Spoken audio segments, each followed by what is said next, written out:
সম্প্রতি ইসরায়েল ও ইরানের 12 দিনের যুদ্ধের পর ইরানের সর্বোচ্চ নেতা আয়াতুল্লাহ আলী খামেনি বলেন তারা এ যুদ্ধে জয়ী হয়েছে। তার এই মন্তব্যকে মিথ্যা ও হাস্যকর বলে উড়িয়ে দিয়েছেন ট্রাম্প। তিনি বলেন খামেনি এক ভয়ঙ্কর মৃত্যু থেকে রক্ষা পেয়েছেন।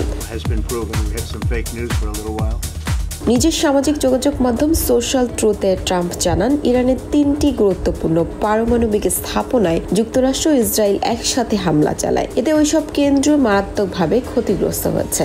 কিছু প্রতিবেদনে বলা হয়েছে এসব হামলায় ইরানের পারমাণবিক কাজ কিছুটা পিছিয়ে গেলেও পুরোপুরি ধ্বংস হয়নি। ইরানের কাছে বর্তমানে প্রায় 12টি পারমাণবিক বোমা তৈরির জন্য যথেষ্ট পরিমাণে সমৃদ্ধ ইউরেনিয়াম রয়েছে। তবে দেশটি এখনও কোনো বোমা তৈরি করেনি বলে জানিয়েছেন আন্তর্জাতিক পরমাণু শক্তি সংস্থা IAEA এর মহাপরিচালক রাফায়েল গ্রোসি।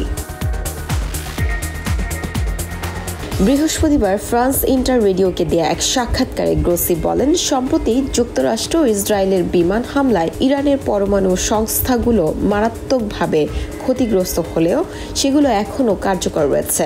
তিনি বলেন ইরানের পারমাণবিক কর্মসূচি ধ্বংস হয়ে গেছে এমন দাবি সঠিক নয়।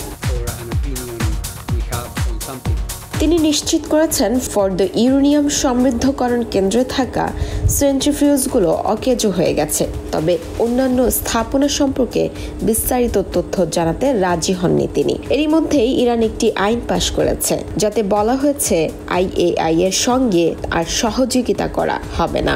IAEA এর থেকে বের হয়ে যাওয়ার সিদ্ধান্ত নিয়েছে ইরান। দেশটির পার্লামেন্টের পর সুপ্রিম কাউন্সিলও এর অনুমোদন দিয়েছে। তবে এই বিষয়টি ইরান ও IAEA এর উভয়ের জন্যই ক্ষতিকর হবে বলে আশঙ্কা করা হচ্ছে।